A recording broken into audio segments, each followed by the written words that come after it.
when you make a mistake and you don't want to talk about it. It's one of those toughest questions usually during a job interview. Like, for example, what are your strengths and weaknesses? Of course, it's so easy to speak about your strengths, right? You're smart, you're knowledgeable, you have a lot of expertise. But what about your failures? Tell me a story, a situation when you failed. Oh, that's a different question, and it's a very difficult question to answer. Today we're going to talk about failures. How you can talk about failures in a professional way, something that would be thoughtful, clear, at the same time powerful. How to turn talking about failures into something that is a strength, not a weakness. So that's the topic of our presentation, how to speak about your failures at work correctly. Well, as an introduction, I wanted to choose a nice saying from someone who was, of some authoritative opinion. Well, it's fine to celebrate success, but it is more important to heed the lessons of failure. Heed means to pay attention to. Yeah, it's great to have a party when you've reached something, there's some success. At the same time, well, Bill Gates says it's very important, maybe even more important, to think about why or how you failed and what you can draw from that. Well, we're going to start with a psychological aspect. Talking about failures is a deep subject that talks about how you see the world, how you see yourself, how you see your future, and how you see your past. Wisdom. You guys know the word wisdom, right? If you see there's some word, it's unclear, just raise your hand. I'll try to quickly explain. Well, we'll start with the psychological aspect because this is what wisdom is. Few general principles associated with wise behavior. What wise behavior am I referring to? Wise behavior in referring to your failures. How to speak about your failures. So general principles. It's, hello, please take your seat. A principle is not a word. So I'm not going to, right now, at this point, I'm not talking about a specific sentence. I'm talking about a specific idea that is in the head. Ideas take different forms. I can say the word love, and all of you probably have different images in your head or associations when I say love. Maybe you're thinking about a pet, maybe you're thinking about your boyfriend or girlfriend, maybe mother, maybe something different. So love, it's just an idea, but takes many different forms. Right now, I'm going to talk about the ideas, the psychological aspect, and then we'll move forward to specific forms, the linguistic aspect. Well, number one, be prepared. It's an idea. Be prepared. So how? Identify the sentence starters and reasons for them. So when talking about a failure, you need to actually use words, right? You need to use words. Now, it's very good to know some good statements or statements starters that will help you come up with the rest of the sentence. As an example, here it says, out of the blue, research says, meanwhile, besides, fortunately, unfortunately. There are thousands of words that you can use. This is a nice sentence starter. If you have a bunch of those sentence starters, then it's easy for you to begin to see what to say. You just need a sentence starter. Now, and reasons, the word reasons, of course, means why you use this sentence starter instead of that. There are different ways, different sentences, different ideas. Now, but the idea is to have a list. Have a list of sentence starters, and I'm going to give you a list of those at the end of our presentation. A list of sentence starters that could help you identify what to say and, most importantly, how to say. Okay, number two. First is be prepared ahead of time. If you get this question, tell me about a moment in your life or a career moment where you failed and you cannot answer this question, it's difficult for you. You know, I've interviewed a lot of people, and when I asked this question, I say, well, for example, a simple question, tell me about your strengths and weaknesses. And people talk about their weaknesses very easily, but the question about they talk about their strengths very, very easily, but a question about their weaknesses makes them feel uncomfortable. Then it's a red flag. You know what a red flag is? It's like a warning. A person is able to praise himself to show how smart he or she is, but when correctly evaluating, you got to say about the minuses as well. Now, be prepared. Number two is be direct. Now, there are different pronunciations to the word direct. You can say direct or direct. So do not beat about the bush. What is beating about the bush? Beating about the bush is an English idiom. And we have an example of that. So there's the bush, and then we have a monkey, beating the drum. So you're walking around the bush and beating. So you actually do not go deep into the bush. You beat about the bush. So beating about the bush, it's to avoid answering a question, to waste time, to stall. So to stop beating around the bush and answer my question. So if it's about a failure, right? You can't avoid that question. If there's a direct question about what happened, why you fail, and you need to address this question, you can't talk about stuff that is on the periphery of what you have to talk about. You have to talk about the core. Yes, it's tough, it's hard. You don't want to talk about, painful subjects, but today we're going to learn how to do it. So number 2, it's a principle, it's just an idea. Be direct. Do not over-inform. Number 1, be prepared. Have a list of sentence starters. Number 2, be direct. Do not beat about the bush. Number 3, it's do not over-inform. You guys know what over-inform is, right? So if you eat, it's okay. If you overeat, that's already not okay. If you sleep, yeah, all right. If you oversleep, you're late, you have to run. So this is something negative. So what's over-informing? Yes, you have to talk about the real problem, the causes, the consequences, but there's a trick. Do not over-inform.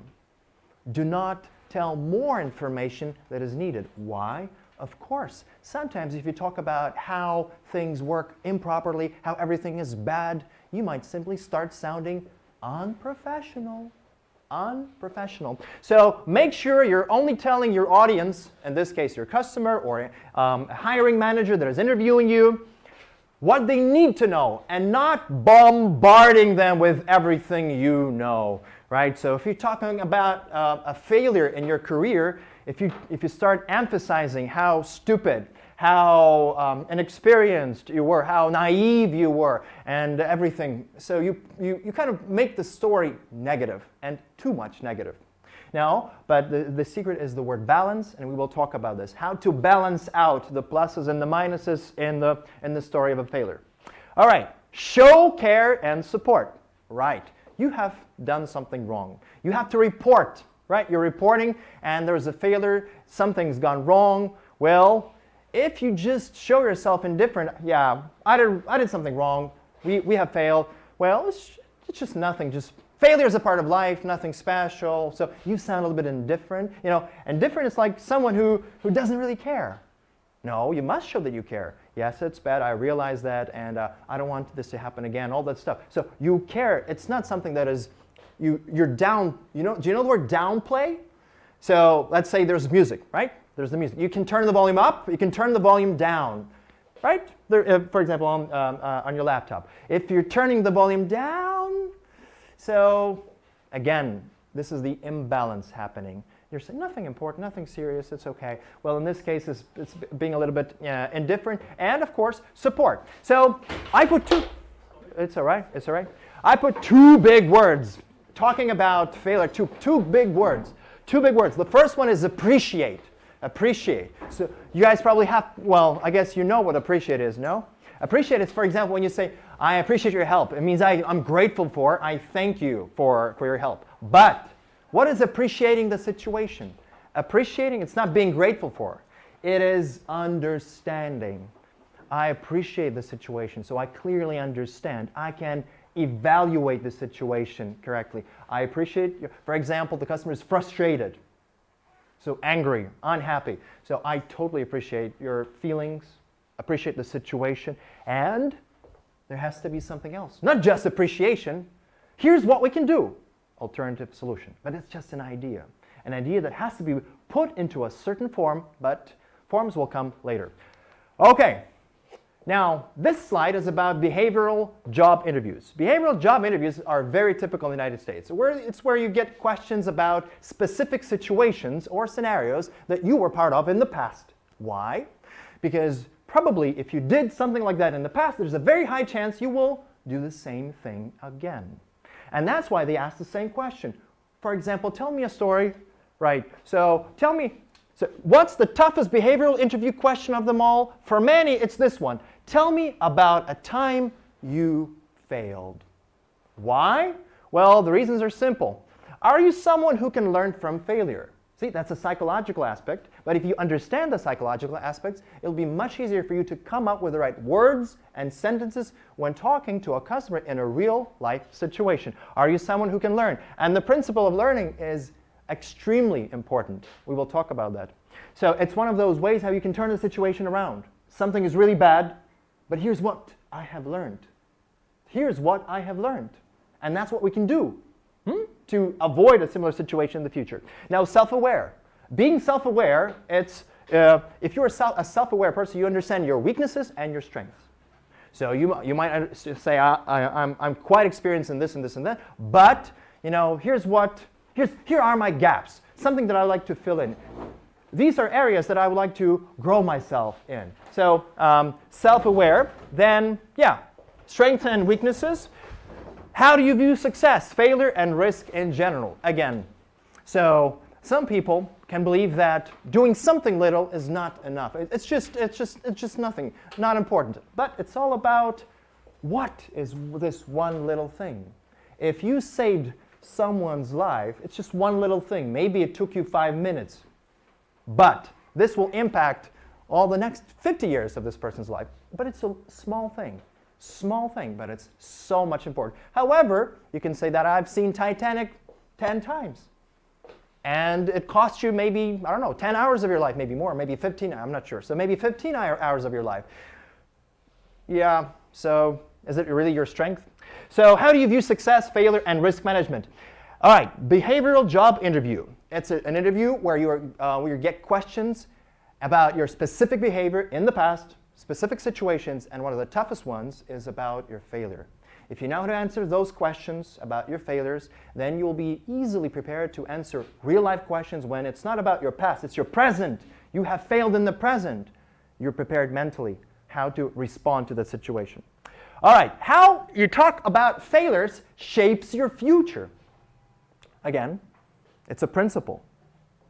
See? I'm not talking about linguistic side so far. I'm talking about the principle. You might have problems understanding the word martyr. Martyr is someone, for example, this is the team that has failed, right? And you are the martyr. The martyr says, kill me.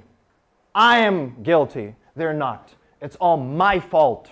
It's all my fault. I'm so sorry. I'm an idiot.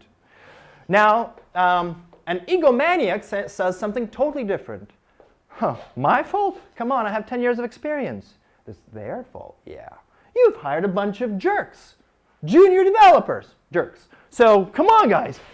In this case, that's an egomaniac. Now, it shapes your future, which way you will go, this way or that way. Do you see that these are two big extremes, distant extremes? If you take the situation to extremes, usually in life, it's not good. So, to be more correct, I put not just the word martyr, but a false martyr. False martyr. Someone who falsely takes all the blame on himself. So false martyr versus an egomaniac. A false martyr says, it's all my fault. I'm stupid. Sorry. Now, not. So all should be deleted here. Not my fault. I'm smart. See, that's an egomaniac. I'm cool. I'm smart. Not my fault. Both of these extremes will not help you and will shape your future in the negative way. Either you will sound completely unprofessional. See, if you say like that, I'm stupid, I don't have enough experience, I'm this and that, you simply make yourself sound unprofessional. On the other side of this line of extremity, we have what? Someone who doesn't see his failure. Someone who's blind. Someone who's arrogant, proud, arrogant. So this will not help the situation either. So what do you need? There are two extremes, right? Two extremes. The large plus and the large minus. There's a very nice saying. See, it's pretty difficult to do the same thing, right? It's pretty difficult. And you see there are how many? 1, 2, 3, 4, 5. 5 stones on one side and only 1 on the other. See? Of course, if you put 5 stones of the same size over here on top of each other, what's going to happen? No balance. So balance is a tricky thing. Maybe there's one good thing about this failure. Think about this. It's a failure. So you, for example, you were supposed to have a video call with a very important customer, but you forgot about the time zones. So Maybe you missed this interview by 1 hour because you did not calculate the time zones correctly. And that's a huge failure, right? That's something really bad. First impression.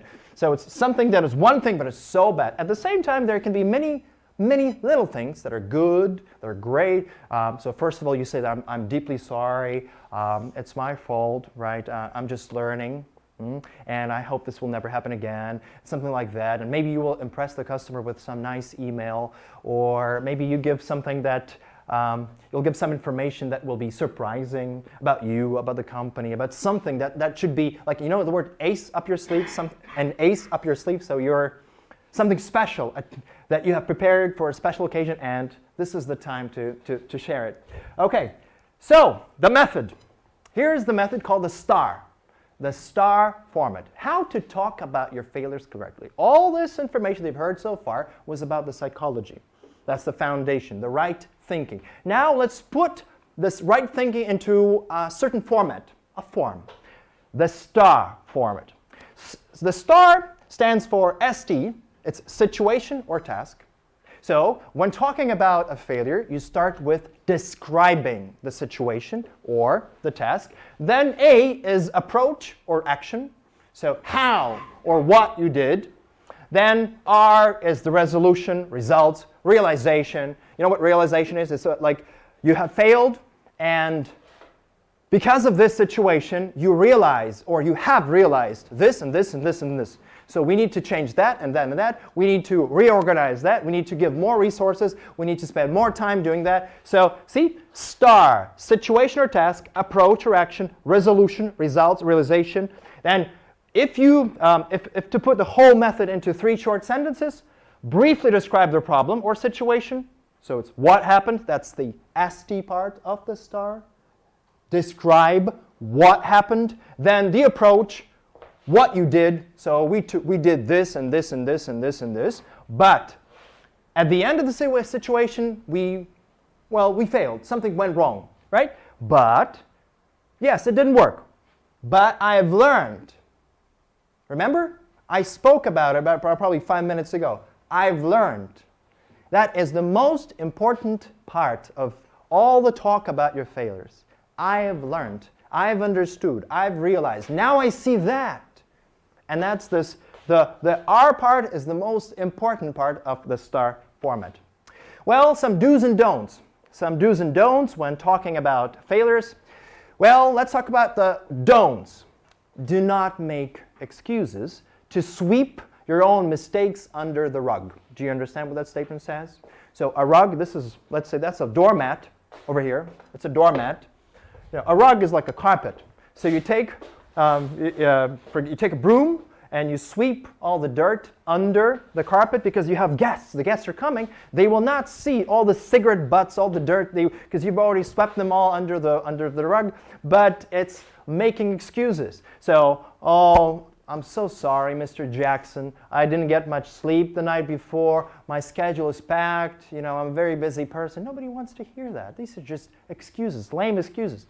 Now, number 2, do not take a martyr's role. Martyr, we already talked about that. Do not be too hard on yourself when discussing slip-ups.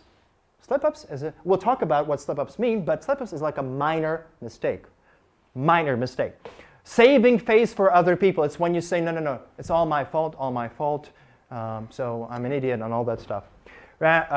Taking full ownership. You know what taking full ownership is? It's when you take the full responsibility for the situation. It's all my fault. So in this case, you own the mistake.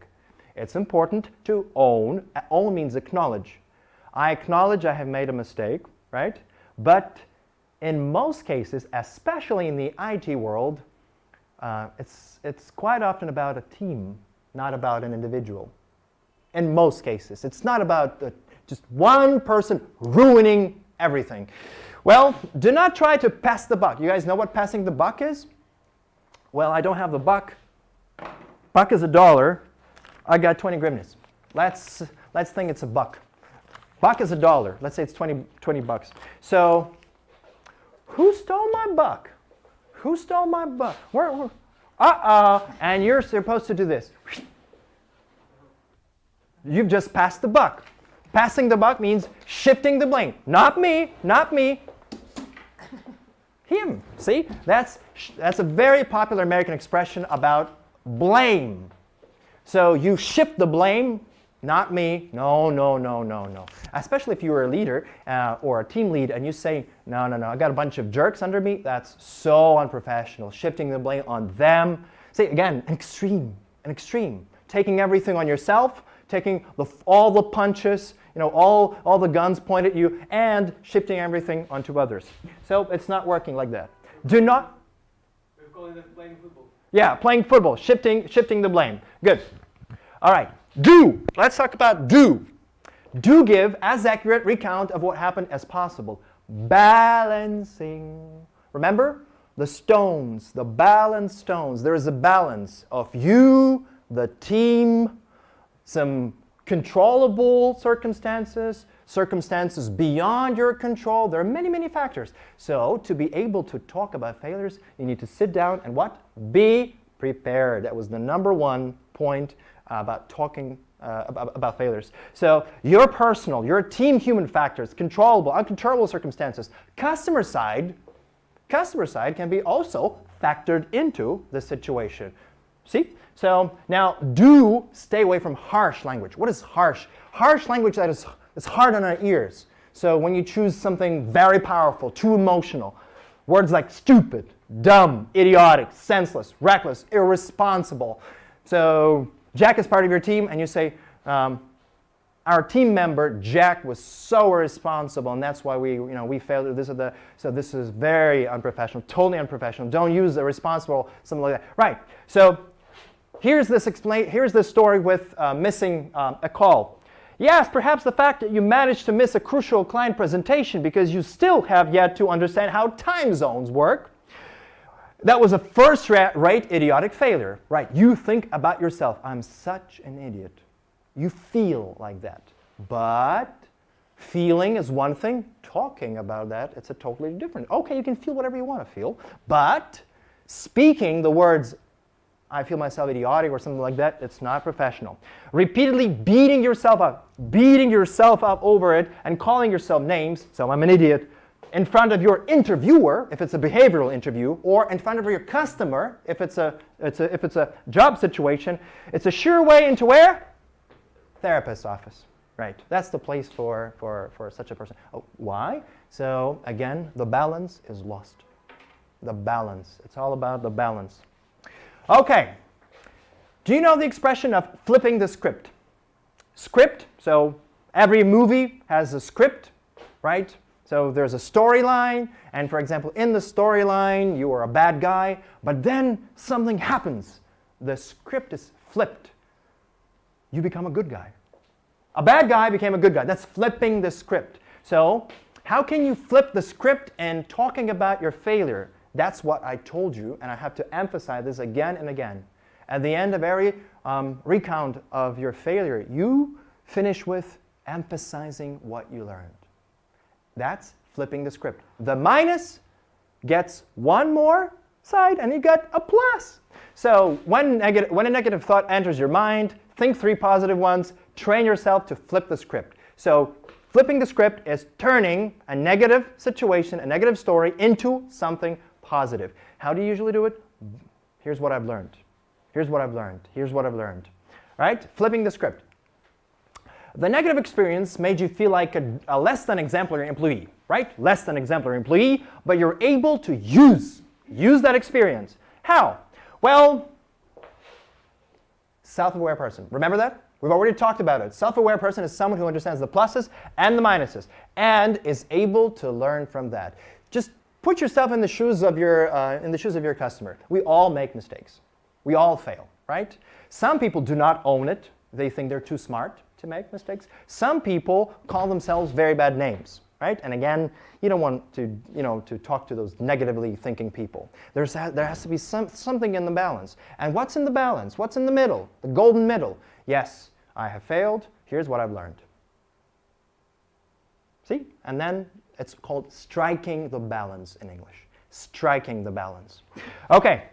You take responsibility for the missteps. By the way, the word missteps is a nice word. Instead of saying mistakes, you can also say it's a misstep. You know, you make a misstep and you thought it was just a wrong step. Missteps, right? But if you focus too much about how stupid you were, you sound ultimately unqualified. Unfortunately, the balanced recount of your failure can become a representation of how low your self-esteem is. An example from the book. So the book is called The Structured Interview. I'm going to read this example to you. See, it's an exemplary way of how you can talk about failures. And that's a very nice example. So yes, there was an occasion when I did not meet an important deadline. That's a big issue, right? Important deadline. My team was supposed to submit a report to a client on a particular date. A large number of activities had to be completed before we could start writing the report. I was in charge of a telephone survey and organizing interviews with several managers working for the client. To accomplish my task, I had prepared a complete worksheet in which I had broken all the steps down into activities. I had planned out, it was what's called in the beginning a sentence starter. Unfortunately. Then that's the moment where the transition begins. That's the situ part. Remember, situation and task? Then, well, unfortunately, I had underestimated how long the interviews would take because I had assumed the managers would all be available. You are talking about your misstep, your mistake, and use also good vocabulary for that. Underestimate. Underestimate. So of course you can say, I was wrong. But you can say, I underestimated. See the level of English? Very different. Something that is intermediate, something that is neutral, or I don't know, something that is usual, I would say. Trivial. And I underestimated. It talks about my way of thinking. So I underestimated, and then you explain. You explain why that happened. The error in the approach. I had a wrong assumption. And then, so we overshot the deadline. Overshot means it took us more time than we were supposed to. We overshot the deadline by about 30%. The client never dealt with us again. Failure. However, another sentence what? Sentence starter, but for a different reason. This reason, the reason for this sentence starter is to start talking about the failure. Here, you start talking about your lesson. The takeaway. Takeaway is the lesson that you've learned. The most important part of any story about failure. The lesson. However, our schedules are now more realistic, and we always take unforeseen circumstances, nice English, unforeseen circumstances into account. Take into account means to consider, and when we commit to producing a report for a client. That is 70% about what was happening.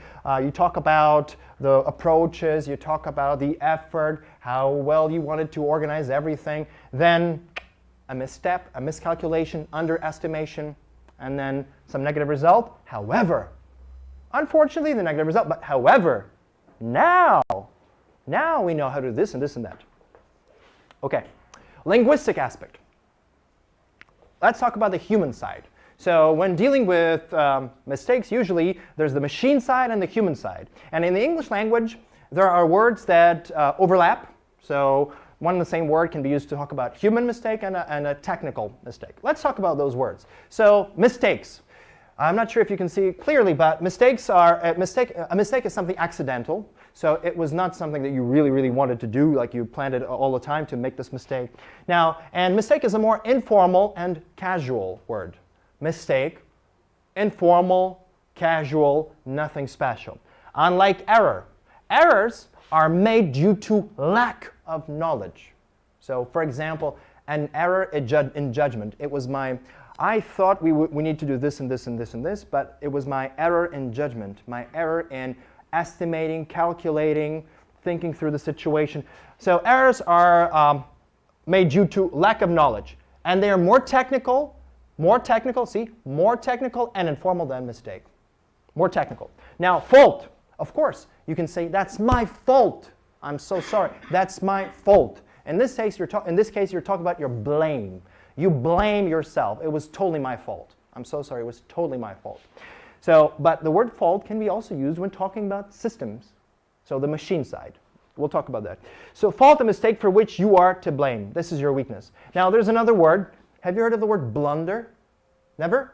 Blunder. Well, it's when you try to say this was a major mistake. Major mistake. That's a blunder. So not just a mistake. You're trying to emphasize that it was a major mistake.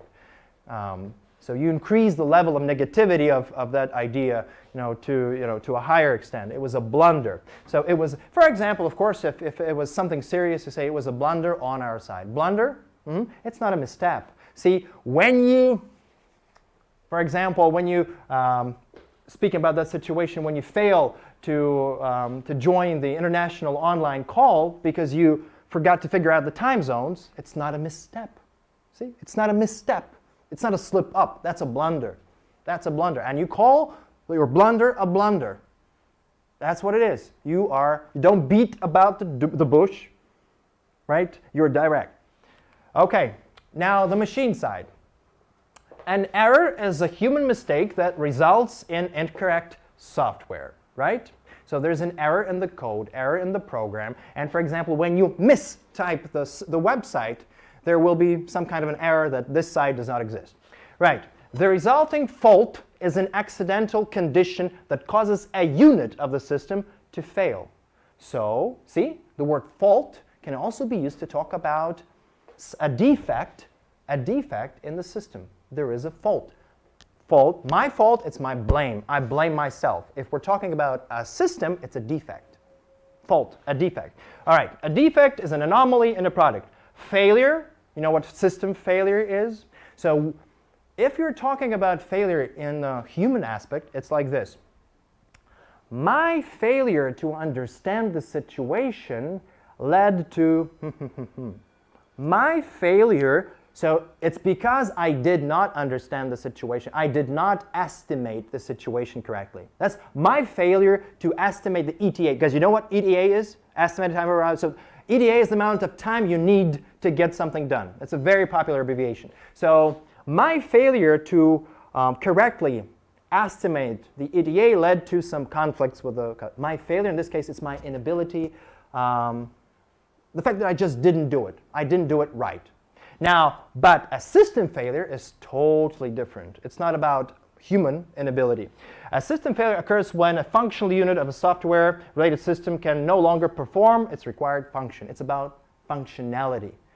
The system failure, it's system malfunction. Failure is malfunction. Okay, so if we were talking about a machine side, there is an error in the code. Of course, it comes from a human being, right? Or you made a mistake in something. Error or mistake. Mistake is more general, right? Accidental. Error is error in thinking, error in some approach, error in judgment. It led to a fault in the system, and then the effect, system failure. Now, let's talk about some useful nouns. Remember, this part is about the linguistic aspect. Useful nouns when talking about failures. A slip up, it's a minor issue. A slip up, minor. Blunder, major issue, major mistake. Slip up, something you're trying. In this case, you're trying to downplay, like turn the volume down on the size and the importance of the mistake. Slip up. It was just we're sorry for this slip up. We're sorry for this slip up. Now, oversight is a very nice word. What is an oversight? So, for example, I was supposed to bring something with me. This is a lesson, and I was supposed to bring this and this and this. Let's say I was supposed to bring my own markers, and here we go. We start our presentation. Oh, I forgot the markers. That was my oversight. Oversight, something I didn't see. I just forgot about. Oversight. I didn't pay enough attention. If I did, I would see that. It was my oversight. Something that I did not see. It was not intentional. An oversight. Nice word for a mistake. Sorry, it was our oversight. Now, overshoot. Overshoot is something different. We already had an example about overshooting I think it was overshooting the deadline. That was an overshoot. Overshooting you can overshoot basically a deadline or a budget. So we overshot, or we overshot the deadline, the budget by 10%, by something. Misstep, something like a slip up. See? Misstep. Again, in this case, the word mistake becomes something, it becomes smaller in its importance. Now, setback, right? We had a setback. A setback is, well, if you can just imagine a movement that is going forward, and a setback, something happened and it pulls you back. You have to go back a little bit, so that's a setback. But remember, lesson, here's the lesson. We've learned. Now, here's the workaround. We're not going to make the same setback. Now, hiccup. Hiccup is not about humans. In reality, that's hiccuping. But in the IT, a hiccup, it's about software. A hiccup is a minor issue. See, when talking about humans, we say that you're hiccuping when it becomes repeated. You do this again and again and again and again and again and again. That's your hiccuping. But in the IT, a hiccup, it's when the system performs, there's a malfunction, something is wrong, but only accidentally. One thing, it was just a hiccup. So we had a hiccup with our internet connection, a hiccup with our internet connection. Now everything is working okay. Now a glitch. You guys know what a glitch is, right? Glitch with a system. So the verb would be the system is glitching out. It was just a glitch, right? Now, if a glitch becomes permanent, that's already a problem or an issue. See the difference? Hiccup, something temporary, not really important, quickly disappeared, or a glitch, but an issue or a problem that is something serious, and it's a problem. So, okay, useful nouns. What about useful verb phrases? Well, lots of mistakes, by the way, in the English language when people talk about issues and how they face them. For example, it's totally incorrect to say, we faced with an issue. It's very popular for Ukrainian English learners to use that language, we faced with an issue. It's wrong. You can't face with an issue. It's because of the Ukrainian language interference. Ukrainian thinking gets literally translated word for word, and then there's a mistake. So you should say, we faced, we have faced, we are facing an issue, we've been facing, but not definitely with. We faced, okay, here's the issue. Now, came across or ran across. That's two very nice phrasal verbs to speak about facing an issue. We ran, we came across. Now, we ran or bumped into. Of course, we bumped into an issue is more informal than we ran into an issue, but especially in the American English, we bumped into an issue is really popular, to bump into an issue. See, you can say ran across, and you can say ran into, not came into. Came across, but ran across and ran into. All right, now came up against. That's a very nice, some advanced English vocabulary. Came up an issue, came up against an issue, came up against an issue. It's, you can picture yourself a situation when you're walking and then you hit something like this. Come up against something. You came up against a problem. All right, and here's an idiom, come into grips. So grip, shake my hand. He's got a firm grip, firm grip. So come into grips with the problem, it's when you start tackling the problem, dealing with the problem. Nice phrase to use. We came into grips with a serious issue. Right. Now, useful adjectives. You guys know the word hard, but there's a ton of synonyms to the word hard. You don't have to say hard or challenging all the time. Hard, challenge, problematic. Well, there's the word intricate. There's the word complicated, elaborate, complex. You can take a picture of that, and then we're not going to talk about every meaningful differences, every meaningful difference of these verbs, of these nouns, but these adjectives, but they're very nice. So, for example, perplexing. Have you heard of this word, perplexing? That's a perplexing situation. A perplexing situation. You know, when you say that, a perplexing situation, you know the word stocks. Your stocks rise. You know, when you say it's a perplexing situation, so you seem to come off as a smart person. All right, or sophisticated, intricate. So nice words, nice adjectives. It's not just to say hard or difficult. All right. Now, so we spoke about what? We spoke about nouns, we spoke about verb phrases, we spoke about adjectives. Now let's talk about the practical aspect, how we can put all these things into one place. So if you remember the STAR format, ST is situation or task. Well, that's what you begin, or how you begin. And there are some very typical expressions that show your level of English. Now, and these expressions, of course, are used on a daily basis in real-life American customer support services. So it's not something that we came up with on our own. No, it's what the whole business world uses on a daily basis. I regret to inform you that. That's a formal expression, of course. I regret to inform you that, but it's a good sentence starter to begin talking about what happened and then explain this and this and that. So I'm sorry to have to tell you. I'm sorry to have to tell you. Nice, good English. I'm sorry to have to tell you, or I'm sorry to inform you that. Now, unfortunately, you guys probably know, unfortunately, there's another word, regrettably. Regrettably, nice adverb. Regrettably, there have been some problems with, and then you see, it's a long sentence starter, but it's a good one. Regrettably, unfortunately, there have been some problems with. There's something concerning we need to discuss. You guys probably know the word concerning, like concerning me, concerning this task. But there's another word of there's another meaning of the word concerning, troubling. Something that is a concern to us and to a do you know this expression? The customer is concerned with the situation, with this or that. So that's that concerning. That's another meaning of concerning. So I'm not saying this is something bad. This is something terrible. It's something concerning. Balance. See? The word concerning strikes the balance. Concerning, we need to discuss. Despite our best efforts, yeah? Despite, so I try really hard. Despite our best efforts, it appears. It appears, a synonym could be, it turns out to be. It turns out to be, it appears. It appears to be the case that, like, we didn't expect that. It's something strange, something new, something unexpected. It appears to be the case. It's not, it seems. It seems, it's like, it looks like. No, it appears like, ooh, this is something unexpected. It appears to be a much more serious issue than we expected. It appears to be.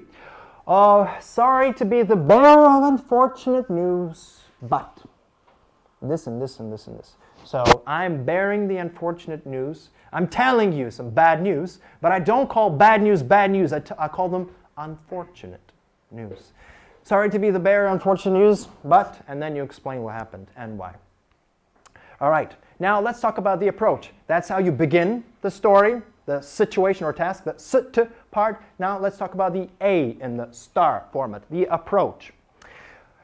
Well, I think the biggest issue was that the whole team took it for granted that, see, in this case, I don't put myself as the main scapegoat, and the scapegoat is the guy or the martyr who takes all the blame himself. And I'm not saying that it's just the team, not me, the whole team.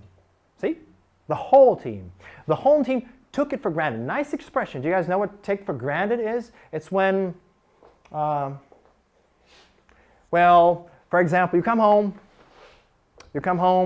you sit down, and let's say you're married, your wife gives you some, some meal, you eat, you don't say a word, you don't say thank you, you say nothing because you're tired, you're hungry, all you want to do is just to watch some TV show, and get to bed as soon as you can. So, and then the wife says, come on, you didn't even say thank you. You're taking everything for granted. See, it's accept as a given. Take something for granted, it's accepted as it should be like that. So we thought that, for example, that if you're dealing with managers, for example, from the international community, different countries, different time zones, and they have a different level of busyness in their life, and you thought that you would contact them every time you want. No. We just took it for granted that we would be able to contact them anytime we want. No, no, no, no, no. We thought it would be easy to do. So that's taking something for granted. In retrospect, whoa, that's an interesting expression. Sounds so smart. In retrospect. In retrospect, we didn't go the extra mile. And it's a very popular expression, especially in customer support. So you're saying, we should have done this and this, but we didn't do it, and I think it was a mistake, right? In retrospect. So in retrospect is looking back. You can replace this phrase as, looking back, we didn't go the extra mile. Extra mile, it's doing something more than you are obliged or required to do. Well, we failed, but you just don't say we failed to understand. You say we failed to truly understand the situation. See, one adverb changes the whole thing, changes the atmosphere, the degree of the negativity in the sentence. We failed to completely, to fully, to truly understand. That's the power of the language. If you can master the power of the language, and these sentences are just tricks. These are just examples that you can use to build from. Now, as the person working with some technology, day to day, I should have realized. That is a very good construction. It's called the perfect modal. Perfect modal. So could have done, must have done, could have been done, might have been done. These are all perfect modals. Now, should have realized means I didn't realize that, and I regret. All in one small phrase, all in one, should have realized. I regret that I did not realize that sooner. So I should have realized. And of course, in spoken English, it's not I should have realized. It's I should have realized. I should have realized. Should have realized. All right. I should have realized that and found a way to address it. Yes, I agree, this is my fault. But do you hear me saying, this is my fault? No. You hear me saying, I should have realized. That's the power of the language. I should have realized. That's the balance. Not too negative and not too positive. I should have realized. Now, and the last part of that, the most important part, the last and the most important part, if you remember, the star, so it's the resolution. The resolution or the lesson. Something that you have realized and you want to do it, not to get into the same situation again. Well, personally, see, again, you're talking about yourself. Personally, I learned that I need to pay more attention, and it's not on, my friends. Don't say pay attention on, it's pay attention to. I need to pay more attention to, and then you say what you got to say. So, personally, I learned that I need to pay more attention to this and this and this. In this case, the dynamics within the team. See? I'm not talking about, I don't say the word conflicts. I don't say arguments, problems, difficult and strange personalities, crazy people. No, I say dynamics. Dynamics within the team. Nice English, right? Nice English. In fact, I made a point. What's a made a point? I made a point means it has become really important to me. So let's say because let's say there was a period of your life where you got late to work all the time, and finally I made a point to set my alarm clock 1 hour earlier. I made a point. So it's really serious now. It's very important to me. In fact, I made a point of staying in touch, so more in touch with my team, something like that. But you can replace that. I made a point of, and then you say what you made a point of. All right, and apologizing. That's the final part. It's not part of the star format. So the star, it's when you explain what happened, how hard you worked on this and that, where you made a misstep, where you underestimated something, miscalculated something, and then of course what you have learned. I've learned that we need to do this. And at the very end, so the final touch is apologizing. And of course, unfortunately, we as Ukrainian English learners make mistakes even in the form of the word apologize. My friends, this is not apologies. That's apologize. And this is apologies. And they are not interchangeable. So you cannot put this word in here, and you cannot put that verb over here. So you can't say, please accept my apologize. Wrong.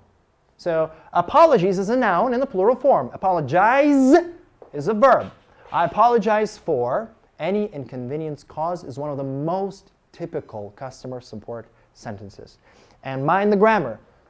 Apologize for any inconvenience caused. If you say this sentence, that is like, It's like the national anthem of Ukraine, if you can hear it in a national anthem. Let's say you go to America and then you hear the national anthem of Ukraine. Oh, it's so sweet to your ears. It's something acceptable, something that you've known all your life, right? So that sentence is something like that.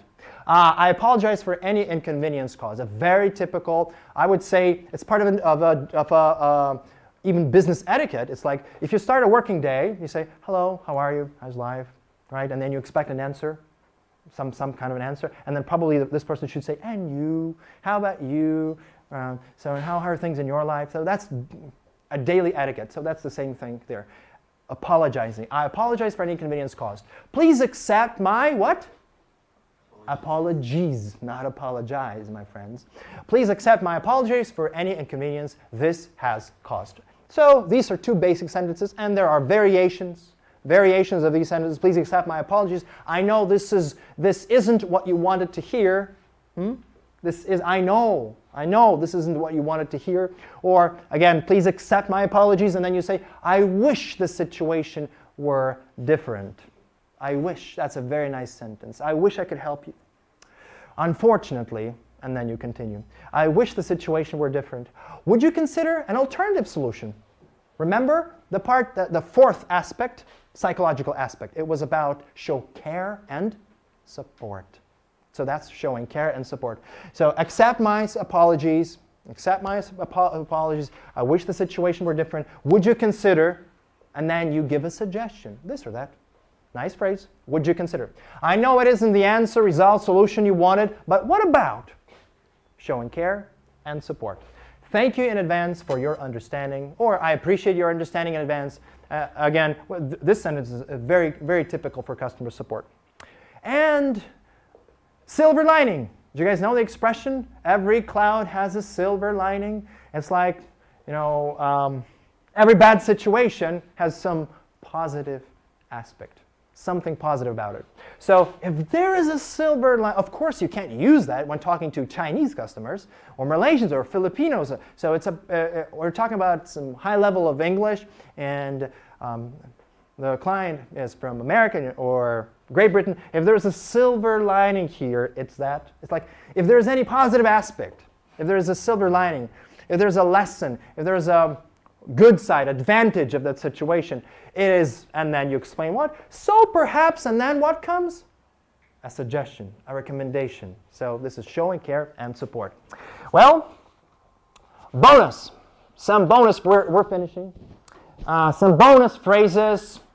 Well, remember, we failed to, and then you say, instead of saying we didn't, we failed to truly, completely, fully understand, realize, all that stuff. Instead of saying we couldn't or we can't, that's very, very, do you know the word blunt?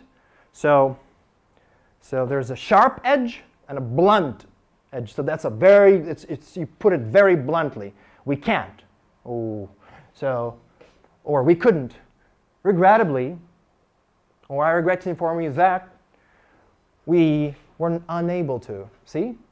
The feeling is so different. The meaning is the same, right? The idea is the same, but the form, remember I told you at the very beginning that we'll talk about forms. So the form is what matters here. We didn't succeed in, instead of saying we didn't do the job, we didn't succeed in. Succeed is to be successful or to complete something successfully. It appeared more challenging. Remember, the situation appeared to be, not seemed, but it appeared, or the situation has proven to be more challenging than expected to. The issue, the task turned out, and appeared can be used interchangeably in this case. The issue turned out, appeared to be more complex. And remember, the word complex was on the list of the synonyms of the word hard. So instead of saying hard, there are many other ways how you can say, for example, more sophisticated, more intricate, more elaborate. Good English. Well, we over or underestimated something, right? The budget, the ETA, right? The amount of time you need, over or underestimated. We overshot the budget, or the deadline. We didn't meet So that's a very common expression about deadlines, requirements, and expectations. So it's not about, there are many Ukrainian ways of saying that expression, but the English way is meet. So it's specifically meet the expectation, the requirement. Good. We came up short. Have you heard that? Came up short. So for example, figuratively speaking, you were supposed to do, let's say, 5 tasks. And you've been able to complete only 3. By the end of the day or by some deadline, you came up short. 5, 3. See? Short. You came up short. Instead of $10,000, you got, let's say, $8,000, you came up short. So we came up short in some. Or sometimes you can come up short on your promises. You promise something. We will do this. And we will do this and this and this and this and this, and we came up short. We're so sorry to acknowledge we came up short on our promise to deliver something, la la la. So we missed the mark. Mark, so it's about a target. You're trying to shoot, you missed the mark. It's another expression for saying making a mistake. I think we missed the mark on, and then you explain where you missed the mark on. We got the EDA wrong, so it's when you miscalculated the amount of time you needed to do something. And we stretched the budget. Yeah, stretching the budget is overshooting the budget. We stretched. So these are good expressions, bonus expressions in this case, in this lesson, that you can use to talk about making a mistake in your career. This is the end of the lesson. Now it's time for you, if you have, to ask some good questions that are not off topic, but are directly related to the things we've been discussing. Please. Feel free to ask questions. How to speak with a customer about his faults? His fault. Please give an example, because every situation is a bit different. So just one simple, specific situation. If customer should send you some data, but he doesn't send for a month or No. You can let it happen for a month. You can't let this happen. So if it's 3 days, 4 days, a week without contact, that's a red flag. So in this case, at first you start using polite phrases. So I would appreciate, you know the word appreciate, remember? It was on the slide. I would appreciate if you could reply by the end of the week. I would be much grateful. So use those formal expressions to motivate. I'm looking forward to receiving a reply. But then if it's a situation when it's been already 2 weeks, let's say, right? The temperature is rising. Right? The temperature is rising and you feel that you can fail something because of the customer, then you explain. See? In the English language, and probably just like in the Ukrainian language, if you put more words, you put a higher emphasis. You start explaining. Dear Mr. Jackson, as you must realize, it is the 15th of December, and we have only so much left. It will be highly unlikely, so unlikely means very low probability. It will be highly unlikely that we will be able to finish everything if.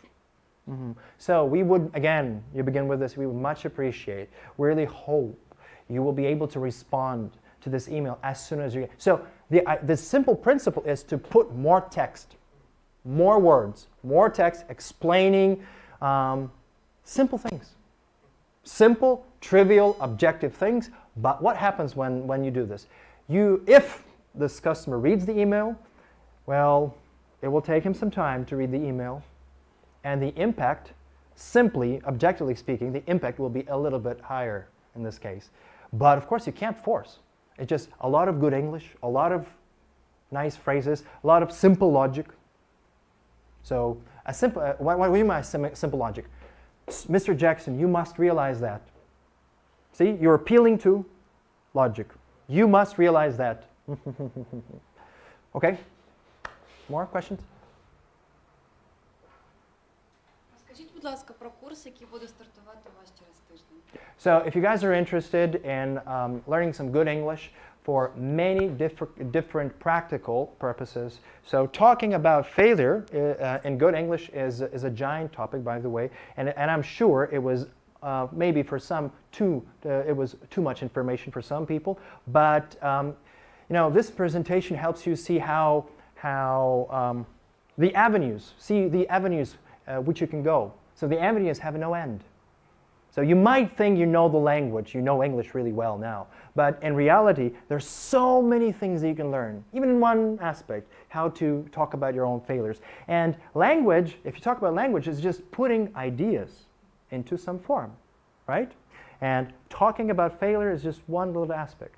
There are many other aspects. So for example, if we talk about writing, business writing, right? It's not just about apologizing all the time, right?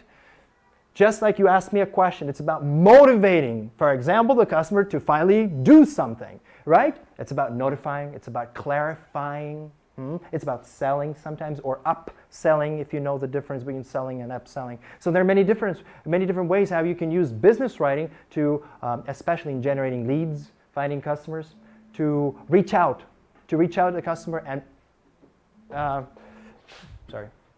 reach out to a customer and grab his attention. The whole world fights for your attention. You get thousands of emails per week, or I don't know, per month. Everybody fights for the attention. So for example, when learning business writing, we will learn how to grab the attention, how to be articulate. Articulate means clear, accurate in what we say, and how we can use business writing to, first of all, to grab the attention and probably try your best to get the other person to do what you want him to do. That's about business writing. Okay, now, of course, presentation. Presentation skills are highly important. Delivering a message, you can, it's not just about the verbal means. You know what verbal means? Sentences, words, adjectives, sentence starters. Non-verbal means are extremely important, so your gestures, your eye contact, even how you lay out your slide also matters. So many different things. Now, and of course, we will talk about grammar. We need to talk about grammar because grammar is the foundation, especially if you're talking about written English. See, when you're giving a presentation, you talk, you make mistakes, and everybody makes mistakes, and mistakes come and go. But if you make a mistake while writing something, so it's like set in stone. See, it's like set in stone. Or when there's a conversation, it's like a job interview, right? We're talking about answering job interview questions. Let's say there's a typical question that everybody should know how to answer. And maybe you can answer this question in Ukrainian, but while answering the question in English, you're under pressure. You can't put two words together. You forget simple words because you were not prepared. You were not prepared. So being prepared for a job interview, it's like, some people say it's like 50% of success if you are actually prepared. But if it's a job interview in English, it's a totally different preparation. It's not just thinking what to say, it's thinking how to say. Yeah, you have a question? Yeah, you mentioned the structured interview book, and is there anything else or any other sources that you might recommend? If you're interested, if you're talking about a behavioral interview, it's one thing. There are different kinds of interviews. So if you're interested about, there are tons of resources. You just, you go on Google and there's so many resources. When I was a school student, there was no internet. So no YouTube and nothing like that. And for me to get a book in English printed outside the former Soviet Union was a success, But nowadays you just click and that's it. So tons of resources. The only thing that I can add to that is that there's a lot of information, but you need to be able to process that information. And it's not about job interviews, it's about anything, to process. How do you process? You read, you single out what is important, you take it away, you store this information, maybe physically, maybe electronically, but it stays with you. If you read a book and you forget about everything, you can read 10,000 books, it will not help you. See, it's about processing this information, singling out something that you can take away and then go with it. Yep?